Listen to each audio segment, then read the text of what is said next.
Welcome to Remember to Forget Easy Spirituality for Curious Souls with Danny. and Alex. Welcome back to this new episode of Remember to Forget. Today we have a discussion about relationships, and we are basically talking before regarding how relationship works, and that goes through friends, through love, romance, family, and it goes into that aspect of how do you relate with people and what boundaries are for you. Well, overall, the relations of a human being regarding everybody you meet, you have around, friends, and so on. And yeah, I guess it's a valid topic at any point. How do you relate yourself with which kind of people you surround yourself, and how is it is for you to find a partner that you can when you can share things and to have a fulfilled content life with a person next to you, as well with a family, with friends and colleagues, for example. So yeah, let's dive deeper into this topic today. So, what we are talking is that the way that we tend to approach friendship, for example, they are kind of quite different from me than from Alex. So, before, and that is something I think that we kind of complement each other in order to go closer and closer to a middle point. But I've always been like a person that the idea is to have 1 million friends and talk with everyone and don't have any boundaries and don't have any idea of this is good, this is bad, and just bringing everyone home. And at the end, And for me, it was opposite of not really having too many friends and being very selective. And if I don't go in with a person on deep conversation, I would not waste my time in a way. So it's a little bit different now. I'm changing into a point of just creating more and more space into my heart and accepting everybody, regardless deep conversation, no deep conversation is just not having or not letting to have in my space head any rejections towards anyone. And this doesn't mean that I have to be friends with everyone, but kind of to have a mental peace, to be at peace within myself towards everybody, as understanding that in fact everybody it is myself. So rejecting anyone out there, it's rejecting part of you. and what do you think that they are the strengths and the weakness of being selective? Well, a strength is that you do relate and you always have interesting conversations. So let's put it in a way, quality people that represents for you a quality people. And you're always gonna have meaningful conversation and you're gonna have topics that it's at interest for you. And disadvantage that you might be surrounded with With yourself, with the dog.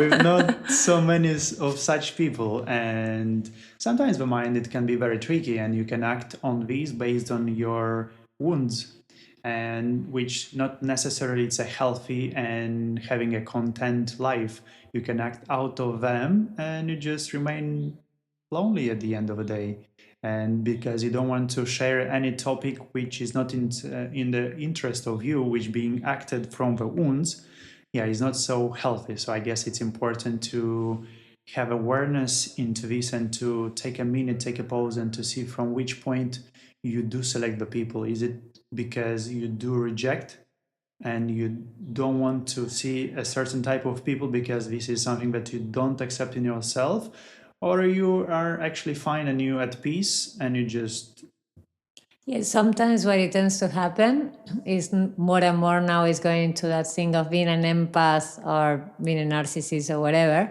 But it's the idea that, okay, now I had to put boundaries, and that is something that it may help me. For example, that I was just opening the full doors and having all the windows open. But sometimes it's not the part of, okay, I'm rejecting you because you are someone that is really unhealthy in my life, or it's just because you are pointing towards me something that I had to work and I don't want to do it. yeah, it's a projection of yourself. But in my point of view, mostly over time, that whenever we see people and we're starting to have a rejection towards, it's most of the time this person is just reflecting a part of you which you don't, or which you didn't accept. And if you're not judgmental too much in this point, this person in fact can help you to see it. So for me, I would say that lately I'm starting to create more space and more space into my heart, into accepting other people. And if I'm seeing something which I have a rejection towards something, and I'm kind of questioning what is that person showing to me, what part of me I'm not still accepting it. What do you think? Yeah, I agree. And the thing is, on the other aspect, I always kind of, that was kind of one of my core values. No, everything is a projection, everything is a mirror. So if there is something on you that I don't like, it's something that I had to work on myself.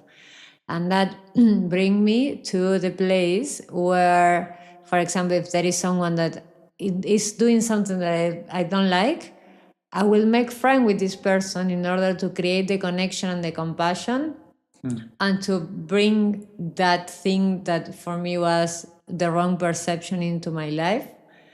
And it was good, but at the same time, what it was tending to happen is that those people were the one that maybe everyone rejected, because there were people that that their actions, not, they were not toxic, but their actions were toxic, and maybe they were mistreating everyone.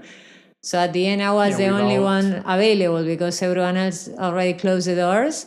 And at the end, 90% of my time was spending with these people, because it's kind of, they didn't know with whom to go. And my doors were always open. Yeah, on this point, I would like to mention that on what to pay attention is the relation of you with yourself regarding of our person. So in a way to heal that relation within yourself, to have a mental peace within yourself regarding others. And what I see that you are saying is kind of to not to heal, but to accept that person, going straight away to him, and in a way to let's see what we have in common. So kind of making a closer relation in order to have that mental peace. Yeah, but at the same time, it's because again, it's that trying to find that balance. That is, if it's coming from a place of I have only one friend because all the rest are not applying to, not qualified to be with me, is a thing. But if everyone is qualified to be with me, at the end, I finish my group of friends are the outcasts that everyone else closed the doors, and then I'm making friends of their friends that are other outcasts. So at the end, having the opportunity of the full rainbow, all my friends are the ones that no one wanted to be with, which is which is not bad. But if you'll take a moment and just to pause and see how do you feel inside regarding that, that can give you an answer. That can give you an answer if you're on the right path or not. Because if all of this what you say, it doesn't bring you at peace, means that something it's not all right there inside you. So you have to review what exactly doesn't feel right in this equation. Yeah, for me at least, what it wasn't. I mean, I'm talking in the past. No, I think that regardless, we just talk in general. Yeah. But one of the things that I've been working since long years is boundaries. How to set the boundaries, how to say no, because for me, no was being selfish, and the worst thing that I could be is being selfish. So it was that my doors were 100% all the time open. So even if I was needing my time and someone else was needing me, I was going to give my time. And it's not coming from a place of victimization, because clearly there was a wound on myself regarding maybe being accepted, maybe not rejected. Maybe for the fear of being rejected, I was having the fear in others of rejecting them. So clearly it was coming from a place of wound on myself. Yeah. And at the end I was liking maybe that friendship, but maybe that friendship was competing with me a lot, because it was like, why can you have friends and I cannot have friends? It's like, because no one likes you. And this kind of situation that at the end it was creating a part that the people that I was bringing into my life, they were competing with me, because they were full of wounds that they were not resolving, and they would have that wounds with everyone else. But the thing is, all the rest they kind of didn't give the space, and I was giving that space. Well, clearly that you have a wound here that allowed these kind of people to be in your life, and which is a perfect opportunity for everyone to see if that is not healthy, that doesn't bring into a mental peace, means that you're acting out of a wound. So it's a great opportunity to watch it out. I mean, you need to be ready to see it, because you normally fall into this pattern until you see it, and then you question why it's happening like this, and then you can go back to a wound, when you can understand, bring awareness into this, and just move on in life. Yeah, I think that in my case, it could be related that when I was very young, I was feeling rejected. So I was kind of with that, not compassion, but in some, because it's a unhealthy compassion. So I won't want to call it compassion, but I was kind of, I don't want anyone else to experience that. So You don't want as to exclude anyone. exactly, but on that also, one of the things that I learned with ayahuasca was that I was putting like everyone in a pillow, in a feather pillow for no one to suffer in.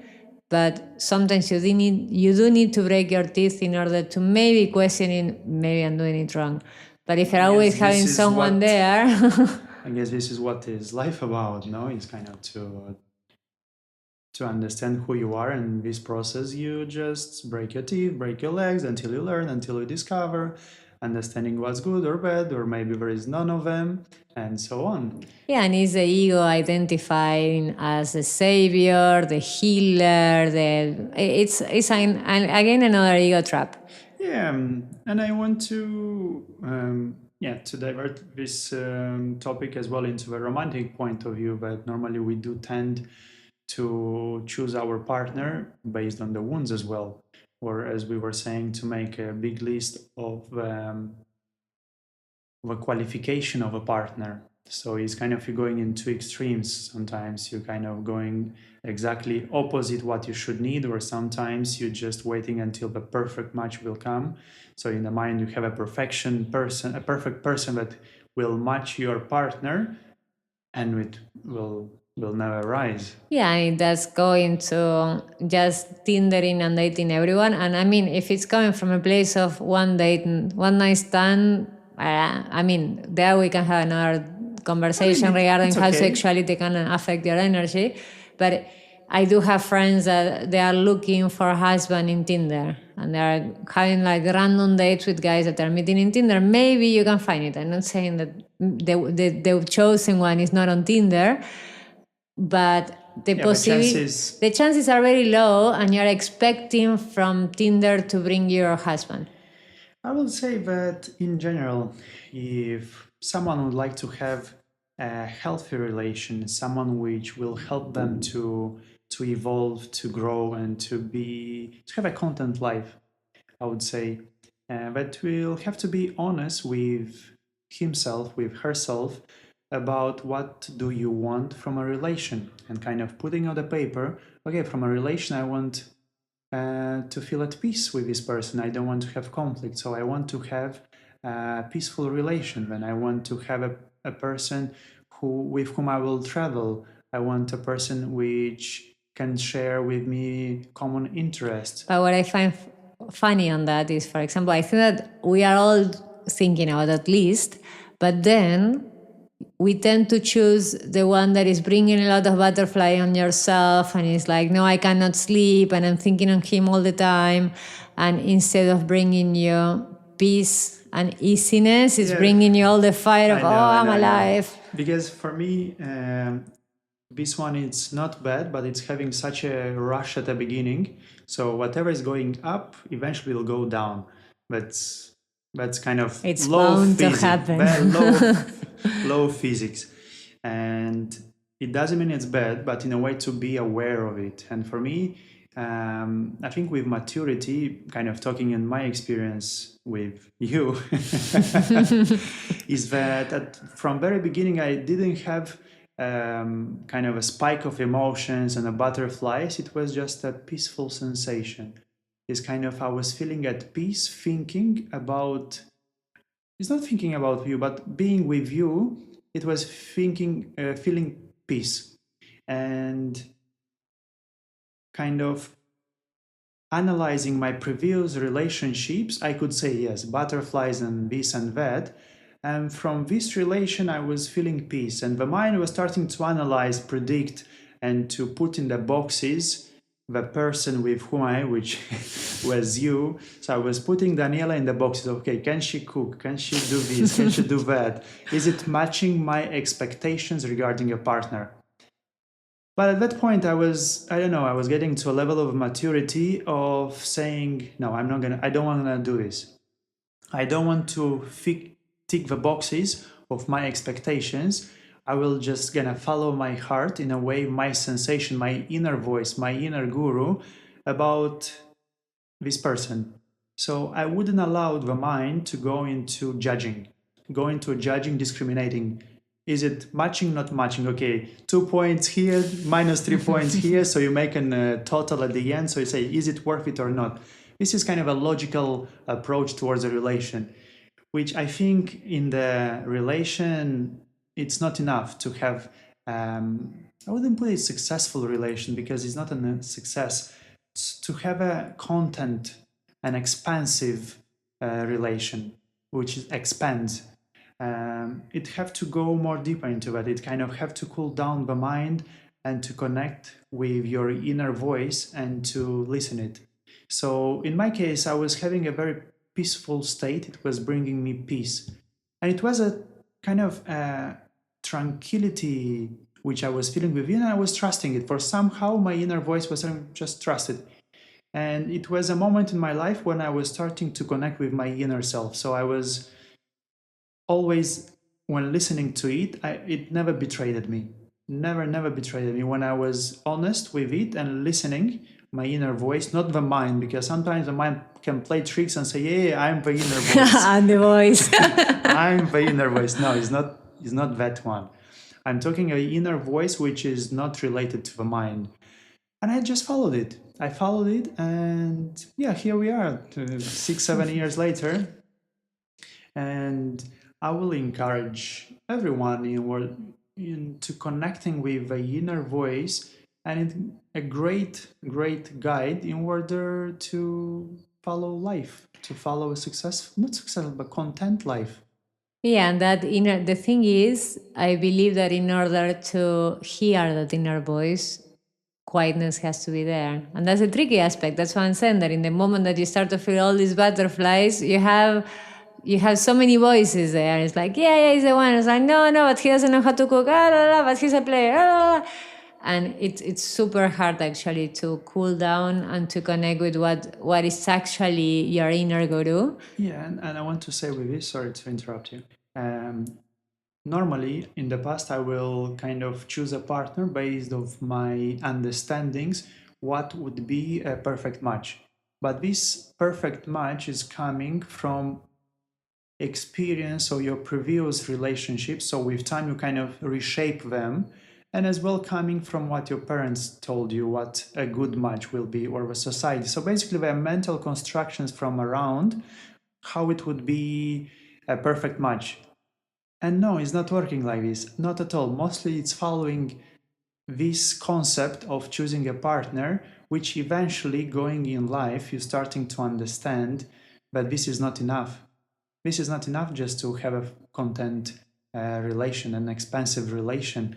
It's much more than that. And the heart, the inner guru, can see much more farther. I always compare the short lights of a car and long lights of a car. It's kind of, the short lights is the mind and the long lights is the heart. So whenever you choose with your heart, you can see more farther.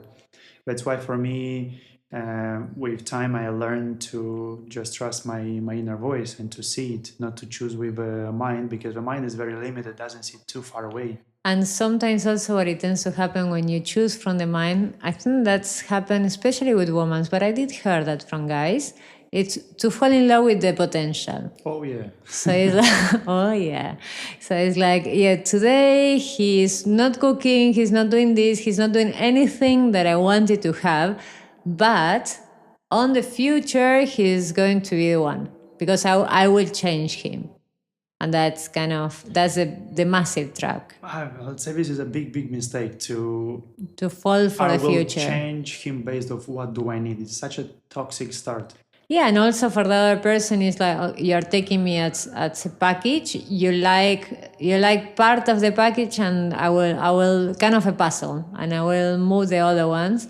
And for me, what it really helps me, and it's something that I do advise a lot to my friends, is would you choose him or her today with all these demons, with all the things that you may like or you may dislike? Would you choose him or her fully as it is today, yes or no? And in this is there is going to be plenty of things that you won't like. But today is a match or not? Because normally is, yeah, today is an okay, but the match will come in the future. It's like today is a match or it's not a match. Yeah, I agree. And if it's a yes, then go ahead. If it is a no, just leave it. You kind of save some time. And it's taking out the mind because, especially, and I think that, yeah, especially for people that their goal is perfectionism, I do see that what it tends to happen is that the mind starts to go into a massive control aspect of, yeah, is this on my expectation, this is supposed to be in this way, and it's not matching all of this. So then when the mind starts to get a lot of control, it doesn't allow the space of it just feels right because it doesn't feel right anymore because the mind been like screwing that aspect. So overall, I would say that it's crucial to have this mental peace and kind of having the awareness and capability to understand when the mind is quiet and when the mind is loud. If you have a mind loud, probably you will make a wrong choice. That's why having a spiritual practice, a sadhana, something, whatever, to paint, to write, something that will help you to cool down the mind and to be here is very important because otherwise you will find, you will make a massive list and maybe one day you will find him or her and you will screw it because fears will appear. It might be there and next to you. Might be your neighbor all your life, but you'll not understand it because your mind says, but no, it's not something that I don't want because it doesn't tick the boxes. And generally, having a quiet mind, it's improving your quality of life because we do perceive the life with the mind. The mind is building up the reality because whatever our senses is collecting is just data from outside. And based on the data, the mind is building up, constructing the reality. This is what we do experience. So, of course, having a disturbed mind, toxic mind, unbalanced mind with chattering voice all the time, that's the life we're gonna have. So for me, going along the way on in life, I starting to understand how crucial it is to have a practice daily that you quietening the mind is kind of keeping the mind on the short leash because more farther it goes, more unbalanced it's becoming and it's more difficult to bring it back. And the practice, it's helping you to keep it on the short leash. So as soon as you kind of keeping it shortest is the easiest to go in life because it's not so much mind, it's not so much discrimination. And of course, relationship, it's a big, especially the romantic one, it's a big part of our life. It's someone with whom you share mostly of your time. It's your best friend, it's your best what? Yeah, your friend, your colleague, your everything. It's your everything. It's the one that is putting the music in the car. Yeah, basically like this. And I think that another thing that is important is that I do see, especially, and I won't say, I would say especially with women because it's kind of easier for me to have this conversation with women. But it's the idea that you start planning your character, your personality based on what is going to attract more. So you start to play someone out. You start playing someone out, and it's kind of okay. What skills would my one like? So you make a list first. First, you design the one, and then you say, okay, which characters this person would like me to have. Well, it's kind of just a point of this is kind of to see how mind is playing. No? It's how the mind is starting to play tricks on you. It's kind of you going more farther and farther from the truth, from who you really are. building up constructions which eventually will fall down sooner or later. Yeah, and what it tends to happen is, okay, you did picture that one, and then you meet another one, and it's not that one, but okay, and then you start lying to yourself. Yeah, and you start lying to yourself, like, okay, it wasn't this, but la la la. And then you start to see, okay, what this, and with the guys happen a lot, especially at the beginning. And it's like, okay, what this guy will like me in order to connect. So then you kind of start What he will like in me. what he will like in me. So for example, he has a rock band. So suddenly I will start listening like Led Zeppelin and all this kind of thing in order to show and to prove that I am on that side. And then maybe that doesn't work, and I started to date Zen Buddhist, and now I'm in full meditation, and suddenly I start meditating every day. And it's not about opening yourself and to explore, but you are complying and you are bringing your personality, you are shaping your personality based off what you think that person may like. And on that, what it creates is you are making a new mask, you are making a new character that is not you, and eventually it's super hard to hold on. Because now I had to pretend that I've been hearing rock for the last 20 years when I hate rock. Yeah, but this is what I see as the mind playing tricks, kind of putting up a mask, because this is how we grown up, and that's a human. It's naturally for a human that it wants to be accepted, because we are social beings, so we like to be accepted by our peers, by our community. And in order for that, we're being seen that our parents was putting a mask in order to please somebody else. But not only from the parents, but in general, everybody is doing this normally in the society. We don't want to be an outcast. We don't want to be left over. Now, so it's coming the same analogy into choosing a partner. So you want a partner which is being projected by the mind, but have to look in a certain way. And in order to match that projection, you have to change yourself because you're not on that level. So both are wrong. Yeah, both are wrong. And the thing is, if he ever loves you, he's not even loving yourself because you are projecting something else. And this is bound to fail. Sooner or later, it's bound to fail. Yeah, it's not going to work. And it will hold for a few months. That's why that's a honeymoon experience. Building a house on the paper foundation is kind of, with a first light wind, it will disappear. So at the beginning, it's like, I'm super easygoing, I don't mind commitment, but you are writing the names of the kids. And it's like, it doesn't go. So my advice on that, I want to give an advice. I'm saying not give advice, but okay. Give advice. I will give it. Is for free.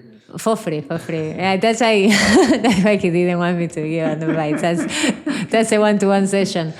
It's find what you love and do it. Find your passion. Find what makes you connect, what makes you feel alive. If it's meditation, it's meditation. If it's yoga. If it's whatever, just find it, embrace it, love it, live your life in your full potential. And when you see someone that is passionate about something, you feel that shining and it's super attractive. I would say that first you start with honesty. You being honest with yourself, honest with what do you like, and find that passion. And along with that passion, other people who are honest and passionate about the same, they will just come natural to it. So it's kind of effortless, is what I'm saying. The best, or the I wouldn't say best relations, but the genuine relations are coming effortless. So that's why nothing have to feel heavy. You don't have to play anyone but yourself. You don't have to come back and read the books in order to catch up. Not at all. It's exactly opposite what the mind thinks. It's don't have to complicate anything, because this complication is just equations of a mind, and the mind, it's playing the tricks based on fears, wounds, and so on, which doesn't help you. So just being honest first, just do what you like to do, and just be present with it, just fully live it. Naturally, you will meet people who are same interest into there. And And what? naturally, you will talk to it because it's like, okay, tell me more about what do you like, especially in this passion or whatever it's there, reading, biking, surfing, It can be whatever. hiking, whatever. Yeah. It doesn't really matter. And that is when the match happen, because now you have something that you, and even if that relationship doesn't work, you will keep doing that. So you're not doing it for the other You make person. a good friend. Yeah. No, but what I mean is, for example, regarding us with the spirituality, I did have those thoughts. If we break up, I will keep seeing you here in satsang in India. So, Yeah. So we don't do So- it for each other. Now it's something, and it's not necessary to have a passion together. I mean, it's nice, sure. But what I mean with this is, I mean, we didn't meet each other on satsang. No. Well, life brought us here. And also regarding that, and that's the second trick is sometimes, because I love satsang, so now I'm going into satsang to find the match. And it's like, poof, in the moment that you take the bag off of I had to find someone, that person will find you and it will match, because it doesn't have to come from a place of pushing towards that. I mean, again, there is no equation for love. But normally what it tends to be is that then you have like spiritual communities that at the end everyone just chasing to find a match, and that it creates such an anxiety in order to have a romantic relationship that really it feels heavy. I would say that less mind, more availability you create, more genuine connections you will create. But through mind, I mean toxic mind, unbalanced mind, anxiety over judging. This is what I am talking by mind, because we all do use the mind in order to live, but not from this perspective of unhealthy mind, unbalanced, toxic mind.